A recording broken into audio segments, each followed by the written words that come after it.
So, first things first, Anna, how are you? I'm well, thank you. Good to hear.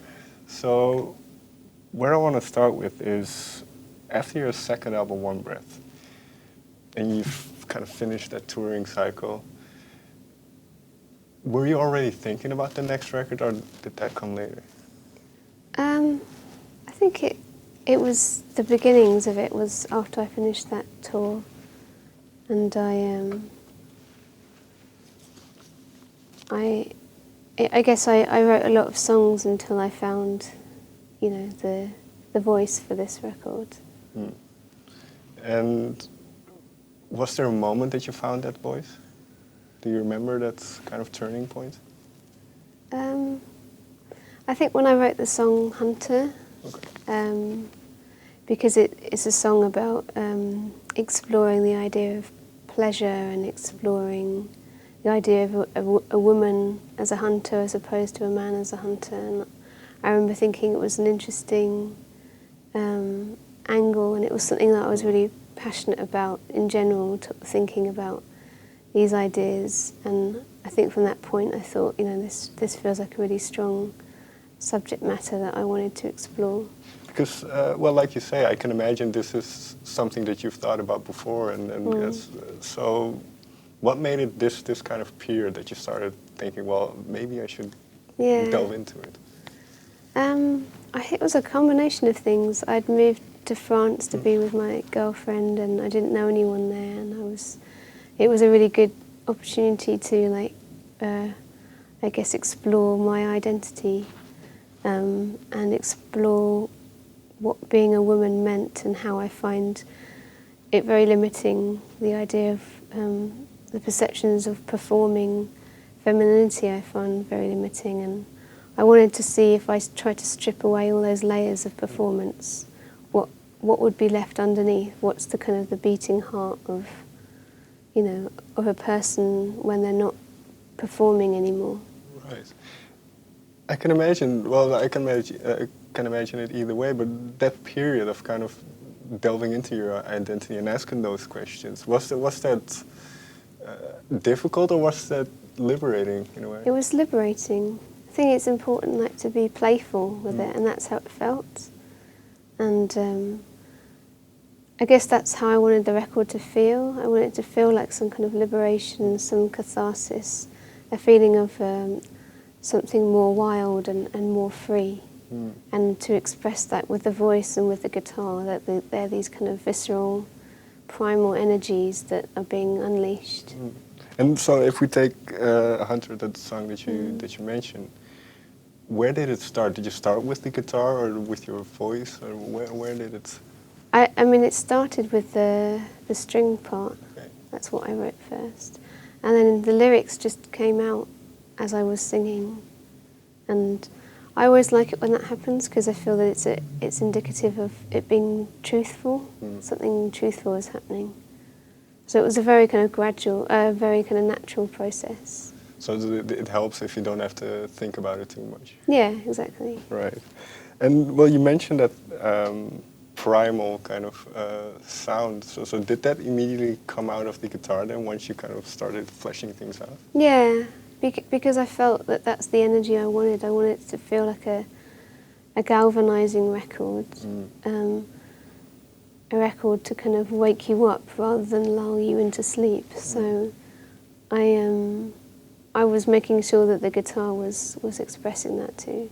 And obviously you've been playing the guitar for a while, and quite well, I might add. But is that something you try to do, to challenge yourself, to find different ways? Because I believe you also, I read somewhere, you try to make sounds of other instruments with the guitar. So is that part of kind of the development of yourself as a... Yeah, I wanted the guitar to feel like an extension of my voice. And to feel like an energy, this energy that won't be contained. And I think it's always important as a musician to keep sort of challenging yourself and pushing yourself and seeing how far you can take the instrument. What did you discover about your guitar playing? And not just with that song, but with kind of the entire record? I guess I just discovered that my first instincts are usually the best. A lot of the guitar on there is like first takes, just me just expressing something in terms of the solo stuff, solo guitar moments. It's just me reacting emotionally. Like when I was recording, I was always asking myself, what does this make me feel? And is this making me feel the things that I wanted it to feel? You know, things like, does it feel powerful? Does it feel visceral? Does it feel primal? Does it feel raw? Does it feel intimate? Does it feel vulnerable? Is it beautiful? Is it harsh? Is it challenging? Always, how does it make me feel? That was how the whole record was put together. It was very trying to come from an emotional rather than a cerebral place. And well, you mentioned it yourself. You mentioned the vulnerability as well. So it's not just raw and that power, but it's also the other side of it. Yeah. So that contrast, did that become evident quite quickly as well with early on? Yeah, because I feel that it's not a true representation of a person if they were only going and hunting. You know, sometimes you feel like you are being hunted emotionally or, you know, whatever. And I wanted it to have those contrasts of vulnerable and strong, for sure. So you're in France, kind of writing songs. When did it come to the point where you thought, okay, now I have somewhat of an album or somewhat of a thing to work with, or was it fully completed there? I mean, I demoed it all. Okay. Yeah, when I was in France. And then I came back to London and I recorded it in London. But then well, it's kind of a similar question as I asked earlier, but that must have been quite nice to be in a different place, out of your comfort zone in a way, but no responsibilities in a way, if you know what I mean. You're just, like you say, you don't know anybody. You have no rules to abide by in a way. Yeah. So how did that influence the creativity?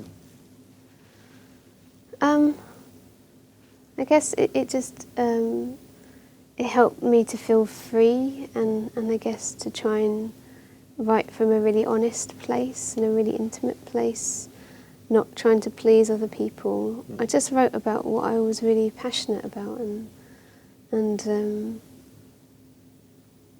I just feel that there's so much noise in the world, and if I'm going to add to that noise, if this was the last music I'll ever write and the last thing I'll ever put out, I just wanted to make sure it was something that was really indicative of my core belief, and that's what I tried to do when I wrote it. I felt that the only point of doing it was if I really felt I had something to say, and that's why I waited as long as I did. Well, Between records, because I wanted to make sure it was really, really what I wanted to say. Because I was going to say, because I think from your debut album, it was well received and it's gone well for you, but I can also imagine that creates pressure, creates all kinds of external factors that kind of affect the creativity. So was it also a reaction on previous experiences where you thought, no, I want this to be completely me and not cater to anything? Or I don't think I ever really tried to kind of cater to an audience. I mean, because I just feel that if I don't like it, then nobody will. You know, I have to at least really be able to stand behind it and believe in it. If I'm to think that other people might feel the same way. I feel like you can sense when an artist is phoning it in, like half being into it. You know? Right. Well, I want to get back to the identity part, because did you find answers to those very difficult questions? I guess what I felt was that the words, you know, man, woman, are so limiting compared to the vastness of human experience. And I do feel that if both men and women were allowed to exist along a spectrum, that we would all feel freer to express a more honest version of ourselves. The less performance of a gender, the better, for me personally. I mean, I know there are people, if it's a spectrum, there are some who feel incredibly female and incredibly male. But then there are a lot of other people that, like myself, that feels, restricted by this. And I just feel that there's so much culture, which goes, straight into everybody's bloodstream of what that's meant to represent us. Culture is meant to be a mirror on us. And yet the image that we see is a white, heteronormative, male view of the world. And everybody loses, to not have more women's voices or LGBTQ voices or people of colour or disabled. Everyone needs to be included. And what a waste of talent that, throughout millennia that, we could have heard all of the art that got missed because it was only centred on one voice. Right. So I feel that, I feel excited that slowly it feels like the tide is changing, and although there's so much work to be done, I feel like it's really great that there are artists, for instance, from a queer perspective, there are artists like Christine the Queens or Perfume Genius or Mickey Blanco, artists that are giving another voice to the experience of being human is just so important. In that sense, then you kind of touched upon it already, and then I certainly agree with you. There's more than enough work to be done. But do you feel that because of globalization, because of what internet, what new media allows us to do, that the world has become a little bit more open in a way because we know more about each other? I think the good thing is that people can like-minded people can find each other more easily. It's easier to kind of come together, I guess,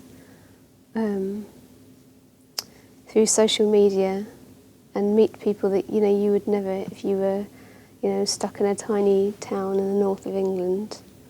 This is a way of tapping into a wider culture that you feel part of that you wouldn't be able to before social media and the internet. So in that way, it's definitely been a good thing. Well, I'm just trying to think, when you were growing up and as you were falling in love with music and guitar, and then kind of, were there artists that you kind of identified with or that you felt represented you? Not really, no. And I guess that's partly what I was thinking about when I made the record, is like I was imagining the teenage me, like what would she need? What would have really helped her as this, little queer girl? What would she need to see and hear? And so, and I kind of partly wrote it for her, for sure. I mean, I remember hearing Gloria by Patti Smith, and that was the closest thing that I found that felt that I could relate to. The way that she told that story with this swagger and so cool, and not like trying to be like a little lady, that, there was just so much power in her voice and her story. And that really meant a lot to me, that record.